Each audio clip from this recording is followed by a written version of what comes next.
Ouais, tu vois, c'est marrant cette question parce que hier j'étais un peu en train de jouer avec l'intelligence artificielle ChatGPT et je lui ai demandé, j'ai posé la question à l'IA, est-ce que le travail de vitesse est important pour un joueur de football ou de rugby? Et donc il m'a sorti toute une liste d'arguments de pourquoi c'était important de travailler la vitesse pour un joueur de foot et un joueur de rugby. Mais pour moi, voilà, si je devais vraiment ressortir, si tu me demandes d'en ressortir, ce serait vraiment le duo grand fessier et moyen fessier. Pas besoin de faire énormément de volume, on en avait déjà discuté. Je suis aussi un grand fan du micro-dosing. Donc, euh, donc voilà, pour moi, ça reste quand même important de maintenir ne serait-ce que 2 à 3 sprints dans la semaine en dissocié. Bon, merci Elliot d'avoir accepté l'invitation. Je te laisserai te présenter, même si je peux dire que tu es le coach de Meba Michael Zézé. Ouais. On va parler de sprint aujourd'hui, on va parler de plein de choses hyper intéressantes. Est-ce que tu peux rappeler à tout le monde ton qui t'es ton petit parcours, s'il te plaît? Ouais, ça marche. Bah déjà, merci à toi, hein. Merci à toi de m'inviter sur le podcast. Euh, donc ouais, comme tu l'as dit, donc je suis Eliane Draper, entraîneur de sprint. J'entraîne en ce moment un groupe de 8 athlètes, dont 3 athlètes qui sont en équipe de France et un athlète qui fait partie de l'équipe World Athletics athlète réfugié. Euh, à côté de ça, j'entraîne aussi des athlètes à distance. J'ai un groupe de 8 athlètes que j'entraîne aussi à distance, un peu partout dans le monde. Ça va de Hong Kong, Taïwan, Honduras, en passant par l'Islande ou la Belgique. Euh, et après, bah, je donne aussi des formations, je donne des cours à l'université, donc mes activités sont un peu variées. Ok, excellent. Bon, on a un peu les contours du personnage, du coup. Et comme je disais en intro, je pense qu'il y a pas mal de choses à dire, même si on a eu déjà pas mal de discussions, nous, en off, sur toutes ces thématiques liées à l'entraînement. Ouais. Euh, Première petite question, c'est quoi ta dernière séance personnelle que tu as fait là, les derniers jours? Tu parles de séances que moi j'ai pu faire ou que j'ai fait avec mes athlètes? Ouais, que toi, tu as pu faire. Après, on y viendra Que sur ce que moi tu j'ai peux pu faire. faire. La dernière séance que j'ai fait, c'était lundi. Séance de musculation, on essaie de rester en forme, hein. Ouais. Donc, séance de musculation où j'essaie quand même d'y aller assez régulièrement, avec des squats. En ce moment, je fais un petit cycle de force en squat complet, en deadlift et en développé couché. Donc, c'était une séance de 3 x 4 à 112,5 kg sur le squat complet, à 127,5 kg sur le soulevé de terre et à 102,5 kg sur le développé couché. Donc, et là, je récupère depuis lundi. Top, c'est bien, t'annonces un peu les charges et les perfs. Ça me permet de mettre un peu les pieds dans le plat, du coup, parce que tu travailles vraiment avec ce qui se fait de mieux en termes d'athlète de vitesse. Ouais. Est-ce que tu travailles, j'ai forcément, je pense, un peu la réponse, mais est-ce que tu travailles aussi sur ces qualités de force maximale Ouais, ouais, bien sûr, parce que bah, souvent, en particulier dans les sports co, quand on parle de vitesse, on entend sprint et beaucoup vitesse max en fait. Quand on évoque le terme de travail de la vitesse, bah, ça va être OK, on va faire des sprints de 30, 40, 50 mètres. Alors qu'en fait, bah, c'est sûr que ça reste la, la manière numéro une de travailler la vitesse, hein, d'aller chercher ces vitesses-là. Mais après, quand on a énormément de temps, comme on peut l'avoir avec un sprinter, bah, on va aller chercher tout ce qui est accélération, on va aller chercher tout ce qui est endurance de vitesse également, et forcément aussi tout ce qui est aspect musculation, et donc que ce soit endurance de force, endurance de puissance, mais aussi évidemment les fondamentaux comme la force max, la puissance et la vitesse en salle de musculation. Ok, excellent. Euh, Tu es l'entraîneur perso du coup du groupe d'athlètes que tu as évoqué. De par ton background et toutes tes formations et ton cursus, t'es aussi, enfin, tu gères aussi la préparation physique, tu fais aussi les correctifs techniques. Comment, quel est Ouais. ton rôle? Donc, en fait, la particularité de l'athlétisme, qui est, je pense, un peu similaire à un sport comme la natation, même si je suis pas très familier avec la natation, euh, c'est que l'entraîneur est plus ou moins en charge de la globalité de la préparation de l'athlète. Donc ça va être parce qu'au final, c'est de la performance physique pure. Euh, et donc souvent, il y a justement ce monopole, entre guillemets, de l'entraîneur sur tout ce qui va être préparation physique, préparation tactique, s'il y en a sur des courses qui sont un peu plus longues, style 400 mètres, 400 mètres et voire même des courses de demi-fond. Et justement, technique aussi sur tout ce qui est technique de course. Après, est-ce que c'est lié euh, 100% à la logique interne de l'activité qui est vraiment tournée sur le physique et que donc du coup c'est logique que ce soit la même personne qui s'occupe de tout ou à cause du fait qu'il y ait peu d'argent dans ce sport-là et que du coup les staffs sont réduits, ça je ne saurais pas te répondre. Après, moi, c'est vrai que j'ai été formé en Angleterre, du coup, je suis parti pendant 3 ans là-bas après mon master. Et bah, là-bas, l'entraîneur, en fait, avait la main mise vraiment sur tout le programme et il se faisait épauler par des préparateurs physiques parfois, que ce soit pour mettre en place les séances donc tout simplement en tant qu'assistant ou pour se challenger, avoir un peu des conseils, différentes perspectives, même si ça restait lui le décideur final. Euh, et après, là où il y a une aide, forcément, ça va plus être sur tout ce qui va être euh, prévention des blessures ou réathlétisation s'il y a eu une blessure, avec plutôt tout ce qui va être du paramédical, kiné, ostéo, médecin du sport, etc. Ouais, là, moi, je gère en tout cas la globalité de leur programmation, euh, que ce soit leur entraînement spécifique sur piste, qu'on fait 4 fois par semaine, les entraînements en musculation qu'on a 3 fois par semaine, ou la séance, on a une grosse séance qui est axée, donc moi j'appelle ça la séance de PPG, mais en vrai c'est une séance plutôt de prophylaxie et prévention des blessures. Ok, donc c'est toi qui fais la, la planification, la périodisation et la programmation, et tu vas même jusqu'à prévoir aussi des stages comme vous l'aviez fait récemment. Là, c'est toi qui gères tous ces aspects-là. Ouais, c'est ça. Donc, bah, encore une fois, j'ai beau avoir, donc, comme tu l'as dit, Michael sur le 100 mètres, qui fait partie, on va dire, des 3 meilleurs sprinteurs français en ce moment. Euh, mais malgré ça, il y a quand même un manque de moyens autour de ça, ce qui fait que, en plus de tous ces aspects, entre guillemets, directement liés à l'entraînement, bah, il y a tous les aspects d'organisation et de logistique en termes d'organisation de stage, de déplacement en compétition, étant donné qu'il n'a pas d'agent pour manager sa carrière. Et c'est le meilleur athlète de mon groupe, donc tu te doutes bien que les autres qui sont moins bons n'ont pas d'agent non plus. Donc tout ce qui va être organisation de stage, achat de matériel, tout ça, bah, c'est moi qui vais le coordonner.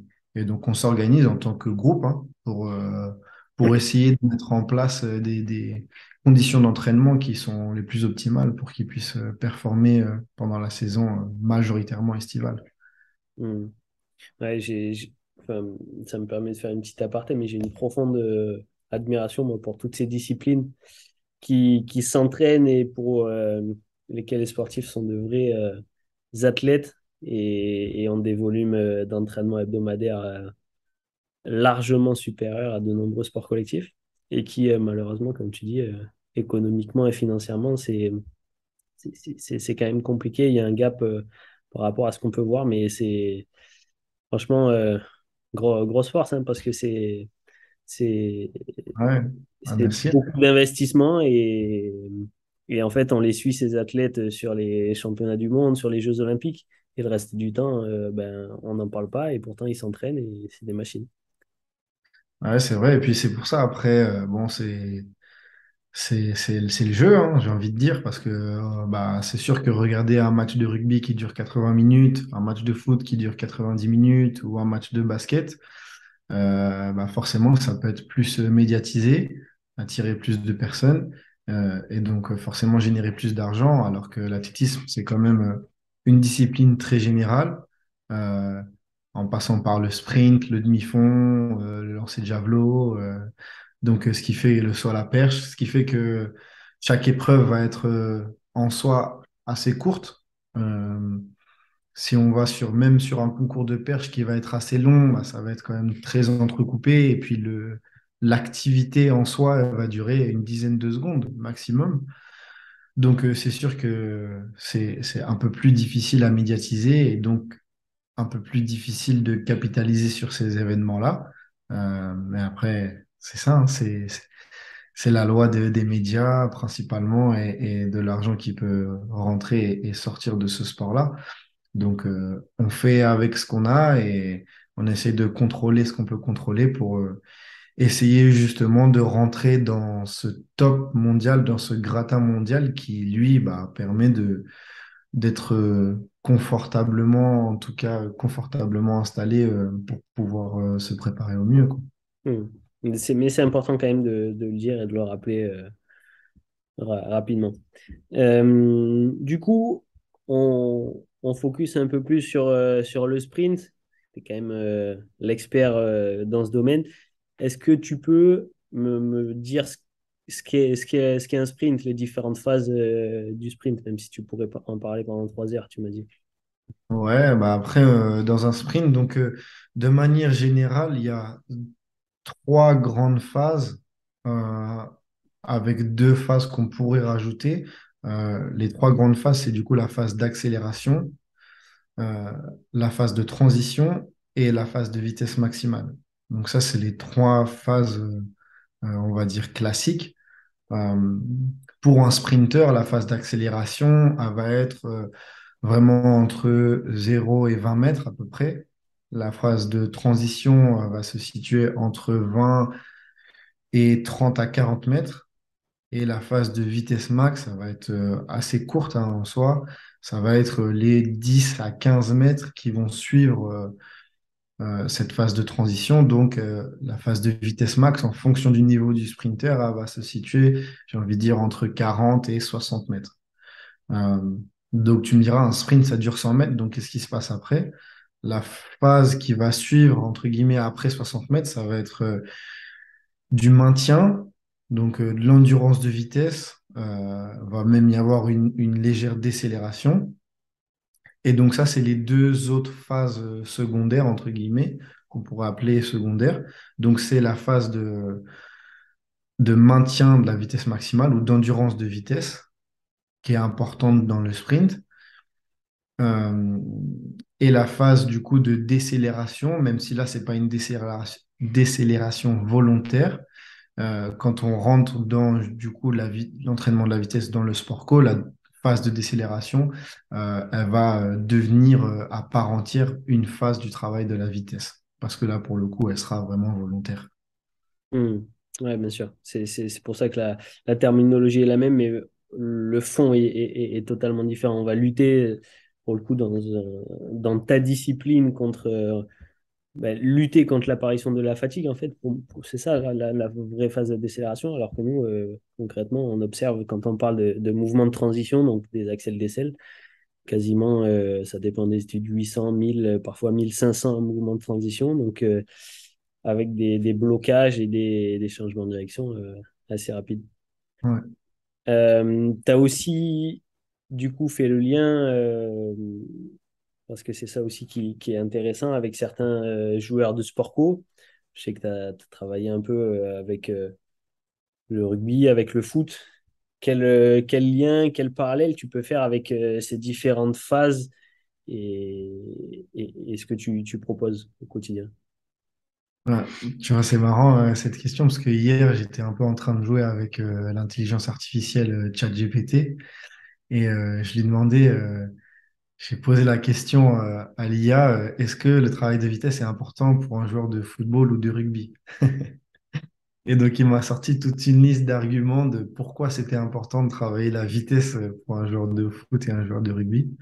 Donc, je pense que je vais utiliser un peu cet outil pour convaincre les différents coachs de foot et de rugby qui me disent que c'est pas important et que c'est pas nécessaire, en leur disant que même une intelligence artificielle arrive à reconnaître que c'est important. Euh, mais ouais, bah, comme tu l'as dit, des mouvements des phases de transition, c'est comme ça que tu appelles ça, Axel Dessel, il y en a énormément. Et ça a même été prouvé par la recherche là sur autre chose, mais qu'il y avait, il me semble, de mémoire, aux alentours de 60 à 70% des buts marqués qui étaient le résultat d'une action à haute vitesse où il y avait en tout cas des hautes vitesses d'impliquer. Donc ça veut dire que bah, déjà sur le plan offensif, le fait d'être capable de mettre de la vitesse, donc c'est sûr qu'il y a la prise d'information, il y a la capacité technique du joueur ou de la joueuse à manier la balle pendant qu'il est à haute vitesse. Mais bon, il y a quand même ce facteur de vitesse qui est important et qui a été prouvé sur le plan offensif. Euh, et après, sur le plan défensif, on sait très bien qu'un défenseur qui va vite, c'est toujours utile, surtout sur des phases de contre-attaque, par exemple, etc. Donc, c'est quelque chose qui, pour moi, est essentiel. Et au-delà de l'aspect performance, il y a aussi bah, forcément l'aspect prévention des blessures, où si tu n'entraînes pas de manière régulière, que ce soit atteindre des hautes vitesses ou alors atteindre des niveaux de décélération très élevés, ah ben, tu t'exposes forcément à soit des blessures musculaires en match quand l'athlète va être exposé à ces vitesses-là, ou à des blessures même ligamentaires au niveau du genou, que ce soit sur des décélérations ou sur des impacts, donc où pourrait y avoir un renforcement spécifique fait grâce à un travail de décélération, Ouais. je pense. Et pour le coup, j'ai pas mal de discussions sur ces aspects-là. Euh, on peut travailler forcément sur le terrain, c'est cette dimension d'accélération, de décélération, mais il y a aussi tout un aspect générique et travail en salle qu'on peut faire via la Force Max qui va permettre à toutes ces structures dont tu parles de pouvoir encaisser des hautes vitesses, des hauts mouvements de transition, etc., etc.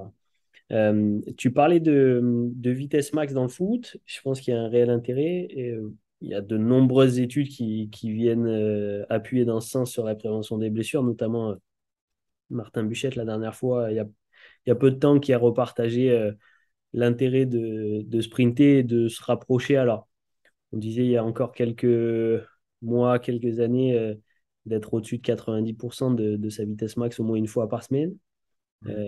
Après, il y a une fréquence d'exposition qui est variable, hein, qui est je dirais, entre 4 5 6 reps par semaine. Et maintenant, il dit qu'en fait, c'est mieux de se rapprocher finalement et de dépasser 95% de sa vitesse max.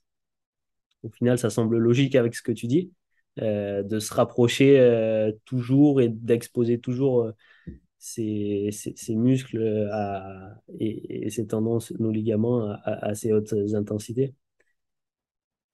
Ouais, après, je pense qu'une grosse problématique des sports collectifs, c'est évaluer justement cette vitesse max. Euh, Parce que c'est sûr que si la vitesse max, elle peut être apparue, souvent c'est avec les GPS, hein, elle peut être apparue à un moment où où le joueur était très en forme, où il venait d'avoir 3, 4 jours un peu plus tranquille. Ce qui fait que sur une semaine, par exemple, où il va aller toucher une semaine à 3 matchs, ou même une semaine à 2 matchs, où il a une grosse séance le mardi, ce genre de scénario où, ok, bah, son 100% de vitesse de base, où on sait en tout cas sa capacité à être à 100%, c'est celle-là, ça va être, je sais pas, 33, 34, 35 km/h pour les garçons. Euh, Est-ce qu'il serait capable d'atteindre cette vitesse-là, là, maintenant, avec son état de fatigue et son état de forme? Certainement pas. C'est pour ça que, il y a aussi ce débat intégré ou dissocié. Est-ce que ce 95% de vitesse max, on cherche à l'obtenir dans une situation de jeu ou est-ce qu'on cherche à l'obtenir sur une situation dissociée? où on demande à l'athlète, OK, fais-moi un sprint de 30 ou 40 mètres à 100%. Et après, bah là, il y a le facteur confiance qui fait de est-ce qu'on lui fait confiance d'il va vraiment aller à 100%. Et du coup, même s'il n'atteint pas son 100%, il va aller toucher des 95, 96, 97% de sa Vmax du moment. Ouais. Ou est-ce que même on ne prend pas forcément ça en considération, on reste sur de l'intégré et on se base seulement sur sa vitesse max absolue qui a été faite à un moment dans l'année. Euh, ça, c'est ouvert au débat, hein. Ouvert au débat. Enfin, moi, j'ai vu plein de choses, hein. J'ai vu des moyennes de vitesse max atteintes sur les matchs qui étaient justement utilisées pour définir cette vitesse max. Donc, il y a beaucoup de choses. Après, moi, je suis quand même plutôt fan d'avoir un petit peu de dissocié, même si, voilà, avec les coachs, ou en tout cas le staff technique, ça peut parfois poser problème. Euh, voilà, pour moi, ça reste important si on veut venir travailler ou même entretenir une qualité physique, bah, de venir la travailler de manière dissociée. Pas besoin de faire énormément de volume. On en avait déjà discuté. Je suis aussi un grand fan du micro-dosing. Donc, euh, donc voilà, pour moi, ça reste quand même important de maintenir ne serait-ce que 2 à 3 sprints dans la semaine en dissocié euh, pour les joueurs. Mais merci pour ta réponse, parce que tu mets le doigt exactement sur quelque chose de pertinent, c'est-à-dire que pour le sport co dans lequel je travaille, dans le foot, ou pour tes athlètes, quand on essaie de se rapprocher à chaque fois d'un 100% de vitesse max, il faut se dire que toi, encore plus que moi, tu es dans un sport où tout est chronométré. Euh, on ne peut pas à chaque fois aller taper son 100% de vitesse max ou du coup, son record à chaque sprint. Euh, Hmm. du coup, sur une semaine, si je suis à 96% de ma vitesse max absolue, peut-être qu'en fait, c'est le 100% de cette semaine-là. Et en fait, Exact. c'est là où c'est assez contextuel. Et une autre chose qui m'est venue pendant que tu évoquais ces points-là, c'est quand même on est dans un sport collectif où, où on doit se déplacer avec un objet qui est dans les pieds. Donc, forcément, cette dimension de sprint et de vitesse max, si on veut la rechercher en vitesse absolue, il faut inhiber, enlever le ballon et être sur des sprints Mhm. génériques rectilignes. Et si on veut prendre un aspect longitudinal, un suivi de la vitesse en jeu, en situation jouée, là, il faudra prendre en compte bah, le fait qu'il y a un ballon dans les pieds et qu'on l'atteint rarement en match, en fait. Ouais, c'est ça.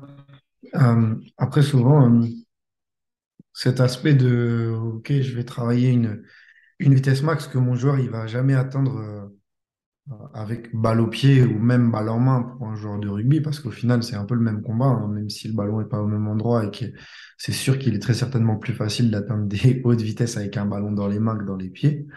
Euh, la réponse que j'ai très souvent à cette, cet argument qui m'a avancé, c'est d'accord, mais sur ton terrain pour un joueur de foot, en tout cas pour quelqu'un qui est dans le milieu du foot, bah, tu as 22 joueurs et tu as un ballon. Et le ballon, il est jamais dans le pied de 2 joueurs en même temps. Ouais, Donc, ça veut dire que pendant que tu en as un qui court avec le ballon, bah, allez, on va dire, tu as les 19 autres, si on compte pas les gardiens, qui sont en train de courir sans ballon. Et pour le rugby, c'est pareil. C'est encore plus du coup de joueurs qui n'ont pas le ballon en main, même si voilà, il y a beaucoup plus de phases à arrêter en rugby. Euh, et donc, du coup, tu vois, sur une contre-attaque, que ce soit sur le plan offensif ou défensif, celui qui a besoin de courir vite, c'est pas celui qui a le ballon dans les pieds. Tu vois ce que je veux dire? Sur un appel en profondeur, sur une couverture d'un défenseur, sur une projection de ton milieu relayeur, tu vois, c'est ces joueurs-là qui n'ont pas le ballon, qui ont besoin de courir vite, entre guillemets, et de se déplacer encore plus vite que celui qui a le ballon dans les pieds pour lui proposer des solutions. Donc, c'est pour ça que Là où la problématique de la prise d'information pour moi est très importante, la problématique du ballon l'est beaucoup moins, Hmm. dans ma vision des choses en tout cas. Ouais, ouais, non, mais c'est intéressant. Et de toute façon, comme tu dis, c'est un débat et c'est des philosophies différentes. Mais en tout cas, je suis complètement d'accord avec le fait que la prise d'information et la notion de jeu, parce qu'on est quand même dans un sport collectif, le foot, où la dimension technique et tactique, euh, parce que tu vois, on n'est pas là à survendre non plus l'aspect athlétique et la vitesse et les sprints et la force max. C'est-à-dire que des joueurs très techniques avec une compréhension tactique et des prises d'information euh, au-delà au-dessus de la moyenne seront quand même très performants. Et en plus de ça, la performance, elle dénote pas d'un seul individu, elle est l'addition et le mélange assez fin Hmm. de toute une équipe. Donc c'est là où c'est quand même intéressant et complexe. Bah ouais, c'est là aussi, il y a forcément une problématique au niveau même de l'entraînement de la vitesse qui est un phénomène microscopique, voire macroscopique à l'échelle de la performance de l'équipe. Mais c'est aussi, bah, forcément, il y a une équipe, c'est une somme d'individualités. Et je suppose que techniquement et tactiquement, même si je suis pas un spécialiste, j'ai quand même fait du foot pendant de longues années. Euh, les joueurs et les joueuses ne vont pas avoir les mêmes besoins sur un plan technique et sur un plan tactique. Donc ça veut très forcément, enfin très certainement dire que les joueurs ou les joueuses n'ont pas les mêmes besoins sur le plan physique aussi. Et donc il y a aussi cette nécessité d'individualiser les contenus quand on vient parler d'entraînement de la vitesse. Donc ça ne fait que rendre cette problématique encore plus complexe parce que bah, forcément, euh, je connais vos problématiques en tant que préparateur physique qui travaille au sein d'un club professionnel. En termes de temps, en termes de contraintes temporelles et en termes d'opportunités justement de travailler cette qualité physique de la vitesse. Et donc si en plus il faut l'individualiser, bah ça rajoute encore de la complexité par là-dessus, même si je pense honnêtement que pour moi c'est la clé pour que justement ce travail-là il porte ses fruits quoi. Parce que c'est sûr que si tu n'as que 20 minutes par semaine ou 3 fois 6 minutes par semaine pour travailler la vitesse et que faut réussir pour moi, à mon avis, à en tirer le plus possible. Et donc bah, là, ça, c'est une vraie problématique que vous pouvez rencontrer et j'aimerais pas être à votre place. Non, mais c'est intéressant ta vision, ce que tu dis. Et après, on essaye quand même forcément de travailler tous ces aspects-là, d'introduire. Après, tout est dans le dosage et tout est dans l'échange et la réflexion qu'on a et les meilleures stratégies qu'on peut trouver avec le staff pour les joueuses, ben, pour placer toutes ces doses de rappel, de vitesse, de force, de renfort, de gainage au cours de la semaine et pour les joueuses. Donc, c'est intéressant. Euh, Est-ce que tu pourrais me dire de manière assez simple et pour avoir un petit résumé, quels sont les différents repères sur les phases que tu nous as présentées, les différents repères correctifs que tu pourrais évoquer, par exemple, sur une accélération, sur la vitesse max, qu'est-ce qui est important à faire, et sur la décélération, disons que pour prendre uniquement ces trois-là, même si on Hmm. ne va pas parler pour le foot du mouvement enfin, de la transition et de l'endurance de vitesse, mais pour parler foot sur les accès, la vitesse max et la décélération, quels seraient pour toi les correctifs éducatifs? Euh, je pense que quand on est du coup d'un point de vue extérieur, quand on regarde des athlètes courir, si on veut simplifier vraiment énormément euh, l'analyse de manière générale, on va séparer le cycle de course en deux phases. Le cycle avant, donc c'est tout ce qui va se passer en avant du bassin. Donc c'est vraiment la trajectoire que peut avoir, que ce soit la cuisse, le genou, le pied, en avant du bassin, et le cycle arrière, qui va être du coup tout ce qui va se passer une fois que le pied passe en arrière le pied et le genou passent en arrière du bassin.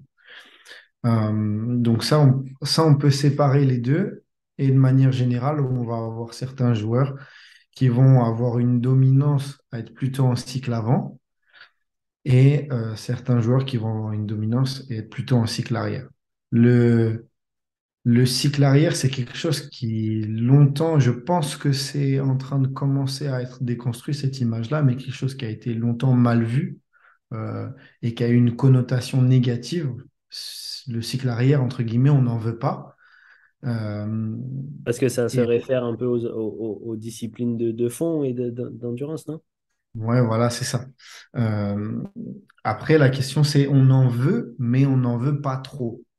Et donc, tout ce qui est discipline d'endurance, à partir de certains cours de 400 mètres et surtout à partir de 800, 1500, euh, peut-être un peu moins tout ce qui est 3000 et au-delà, mais en tout cas beaucoup tout ce qui est 800, 1500, euh, c'est des athlètes qui ont énormément de cycle arrière et qui ont une forte dominance en cycle arrière.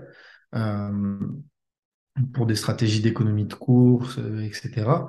Euh, mais quand on va chercher le sprint, il nous faudra du cycle arrière parce que le cycle arrière, c'est ce qui va permettre de produire de la propulsion vers l'avant, ce qui va permettre de se déplacer parce que c'est de la force qui va être appliquée en arrière du centre de gravité.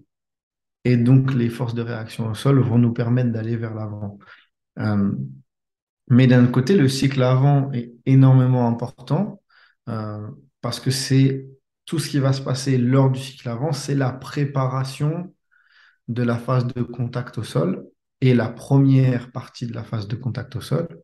Euh, et donc, c'est comme pour un tir au foot, forcément, là où tu poses ton pied d'appui va aussi dicter la manière dont tu vas frapper ta balle et donc l'efficacité de ton tir ou de ta passe.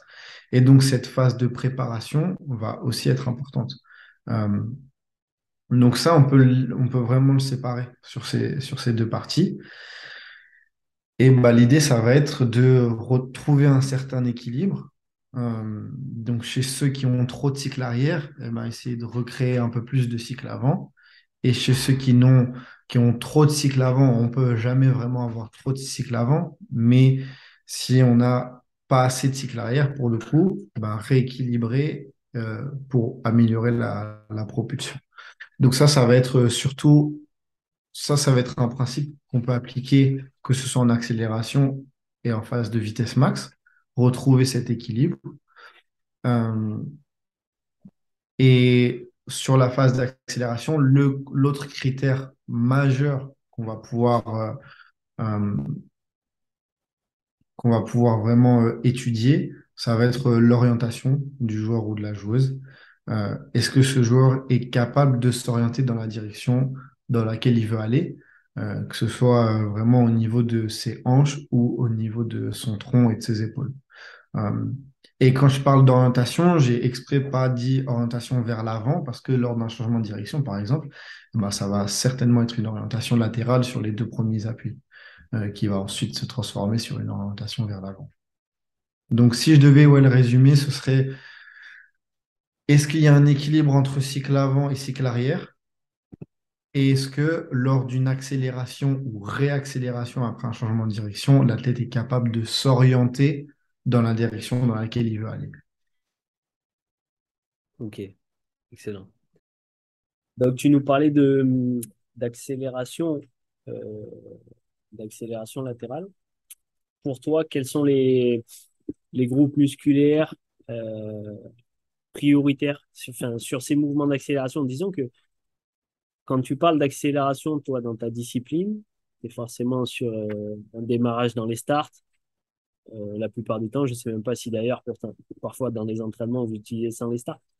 Il y a que peu d'intérêt, mais nous, comme tu dis, il peut y avoir des accélérations dans l'axe, des accélérations avec des démarrages cotés, des accélérations qui sont suite à un blocage complet et un demi-tour. euh, les groupes musculaires qui te semblent prioritaires?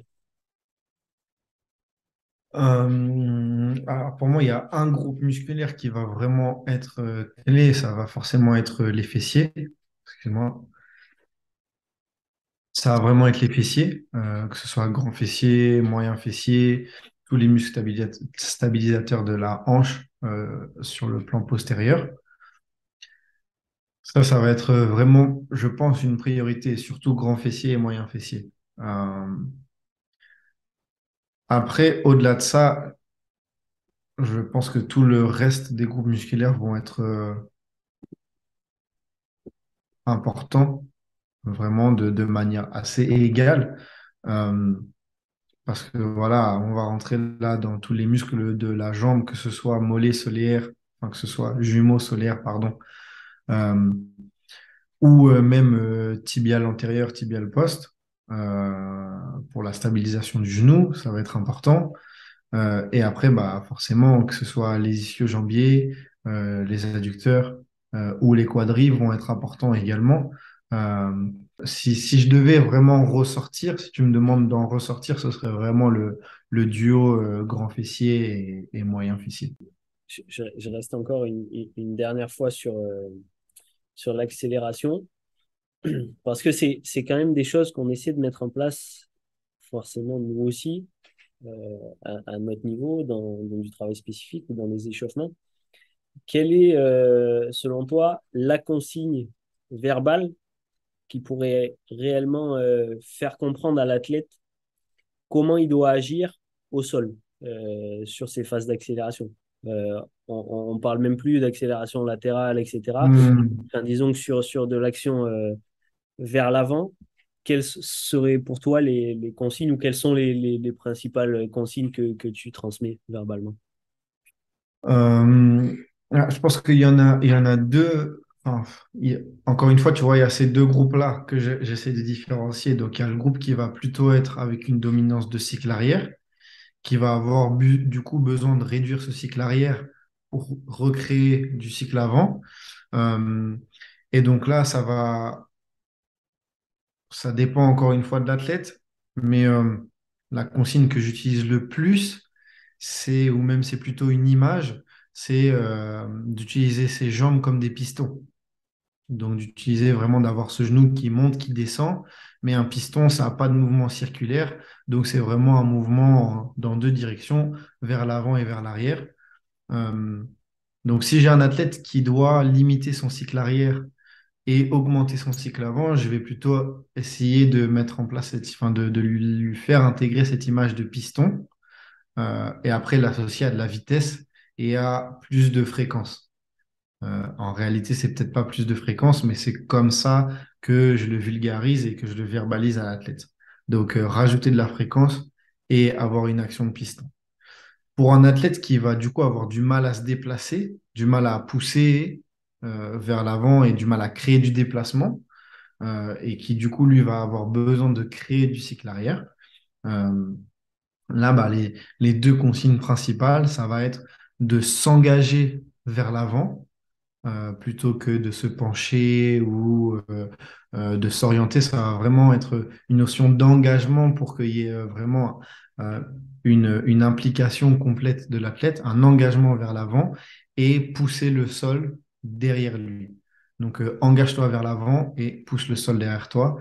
Ça, ce seraient les deux consignes que j'aurais tendance à utiliser avec un athlète qui a du mal à créer du déplacement. Ok, bon, ça me rassure. Je dis pas n'importe quoi à mes athlètes. C'est bien. Ok, Elliot, on se rapproche de la fin. J'ai quelques petites questions. Euh, on l'a évoqué tout à l'heure, la dimension économique. Et juste, si tu avais un budget illimité et accès à des moyens vraiment infinis, Ouais. enfin, quelles sont les choses que tu choisirais avec ton groupe d'athlètes qui te manquent actuellement? La première chose qui est un peu irréaliste, mais c'est que je me relocaliserai dans le sud. Parce que bah, c'est sûr que sprinter quand il fait froid à Paris, c'est pas Ouais, l'idéal. pour le Quand on soleil, a du pas coup. de table. Je pense que honnêtement, je pense que ce serait autant d'un point de vue performance physique que approche psychologique, bien-être, motivation, etc., ce serait ce qui me permettrait d'avoir le plus d'impact sur la performance de mes athlètes. Honnêtement, sur un sport comme ça qui va chercher du pic de performance et un sport individuel. Donc, si jamais si là tu me donnes 10 millions, bah, j'achète une villa avec 10 chambres dans le sud. Comme ça, je loge tous mes athlètes et puis voilà. Ça, ce serait le numéro un. Après, sur un truc un peu plus réaliste, les deux, je dirais même trois éléments matériels que j'aimerais. Le premier, sans hésitation, ce serait une machine 1080 Sprint 1080 pour avoir tous les paramètres cinétiques de course, force, puissance, vitesse, pour pouvoir calibrer de manière très précise l'entraînement avec résistance, que ce soit la charge en fonction de la distance qui est courue, mais aussi en fonction du profil de l'athlète et aussi pour pouvoir bénéficier d'une calibration très précise sur l'entraînement de survitesse. Euh, Ça, ce serait vraiment la machine numéro un. Donc, c'est une machine qui coûte 18 000 euros. Si tu as parmi tes auditeurs un généreux donateur, je suis preneur. Mm. Et Pas sinon, la mal. deuxième machine que j'utiliserais, ce serait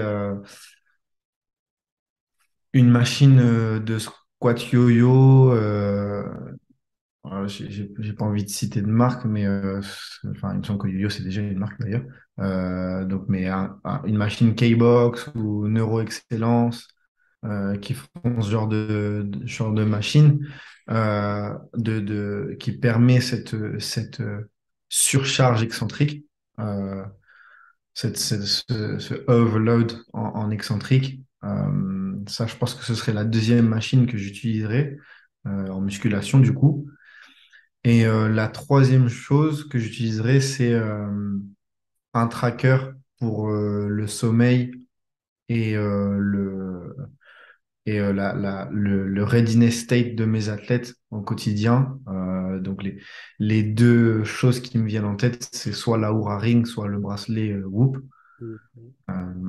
Donc ça, ce serait, si j'avais trois éléments d'équipement principaux à utiliser, ce serait ça. Euh, et après, j'utilise aussi beaucoup en musculation Enode, donc qui est un capteur de vitesse. Mm. Et donc du coup, ça, j'utilise vraiment en musculation. C'est quelque chose que j'utilisais pas l'année dernière et qui a vraiment révolutionné la manière dont j'approchais mes cycles de musculation.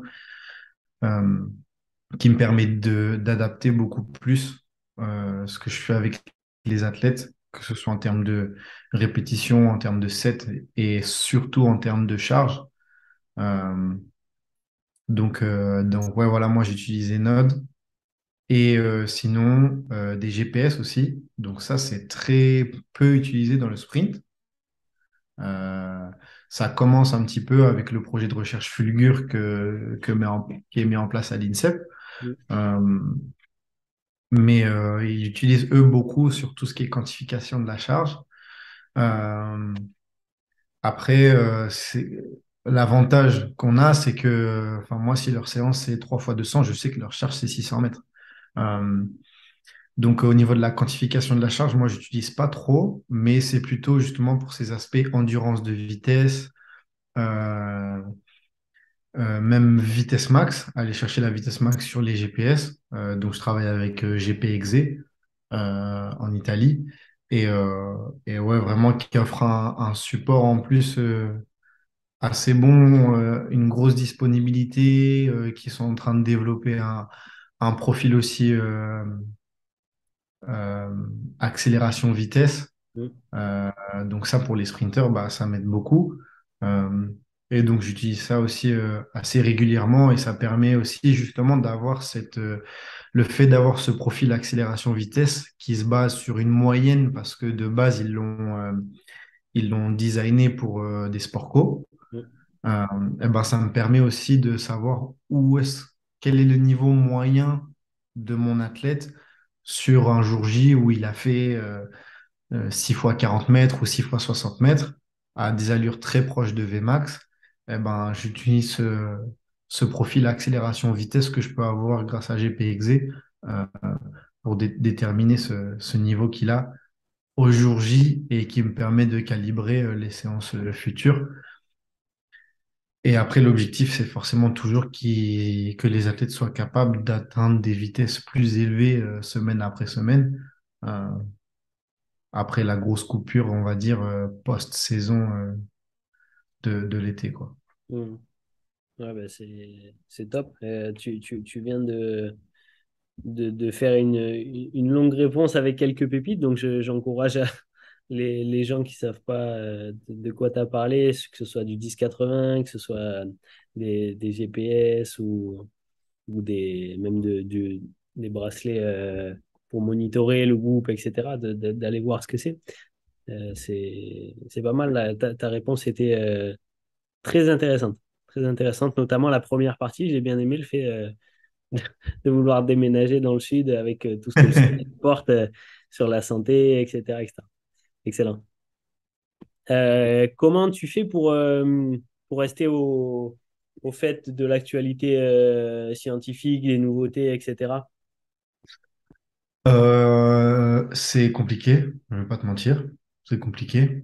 Euh, J'essaye, je suis pas aussi assidu que j'aimerais, mais j'essaye une fois par mois de me prendre une journée full où je passe la journée sur PubMed à chercher les nouvelles recherches qui sont sorties sur LinkedIn, sur le ResearchGate de JB Morin, de Pierre Samosino, euh, des gars au Japon, en Nouvelle-Zélande, et essayer d'aller chercher ce qui se passe un peu, voir si ça m'intéresse.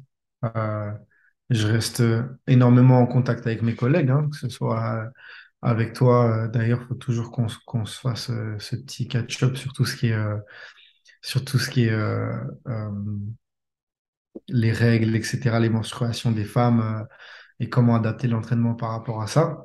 Parce que tu vois, ça, là, j'ai un train de retard, donc j'ai un train à rattraper là-dessus.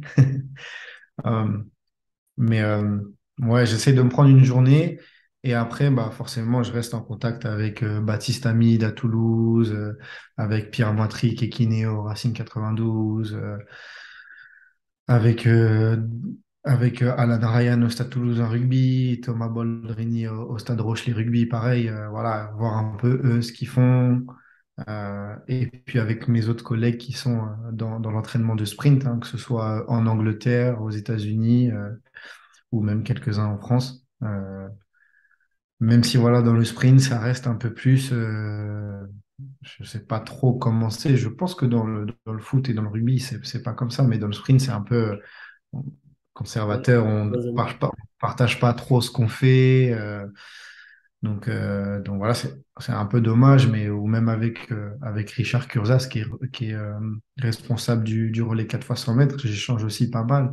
Euh, on a tous des emplois du temps qui sont assez remplis, mais voilà, en tout cas, je pense que c'est important aussi de garder cette posture d'humilité et vraiment cette capacité à aller poser des questions à droite à gauche quand on a des éléments où on manque de conviction ou de certitude, même si voilà, la certitude, c'est quelque chose pour moi d'abstrait, mais voilà, je vais utiliser ce mot-là quand même, mais je parlerai plus de conviction. Quand je suis convaincu de quelque chose, bah, voilà, je vais le faire.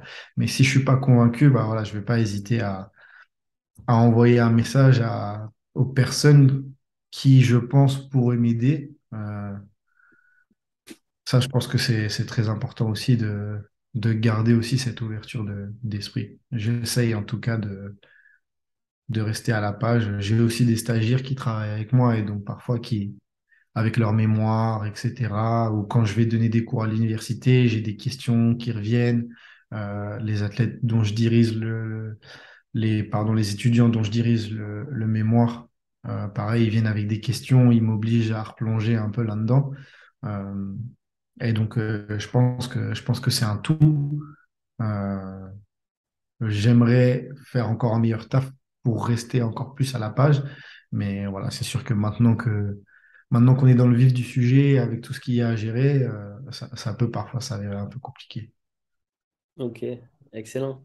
Excellent. Merci en tout cas pour ta franchise et tes réponses. Je me retrouve pas mal là-dedans et on est, je pense, tous des perpétuels étudiants et les échanges qu'on est en train de faire comme celui-ci permettent de se remettre un peu en question, d'apprendre des nouvelles choses et aussi de le partager du coup à une petite communauté. Mais en tout cas, je pense que c'est toujours important de se former comme ça à notre niveau et à notre vitesse Ouais, c'est sûr.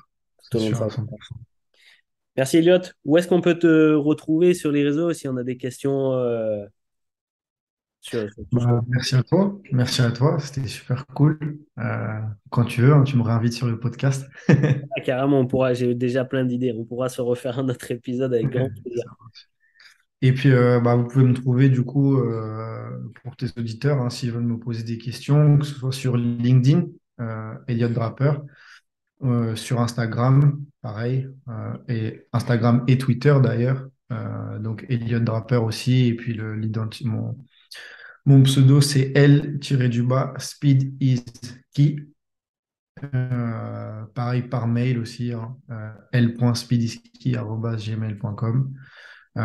Et puis sinon aussi suivre, que ce soit sur LinkedIn ou sur Instagram, le compte de mon entreprise où je poste plutôt tout ce qui est en lien avec la préparation physique qui s'appelle Lita Performance. Ok, Donc Lita, ouais, c'est ça, Lita Performance. on partagera tout ça. Encore merci mon pote. À la prochaine. Ouais, merci à toi, bonne journée, ciao. Ciao.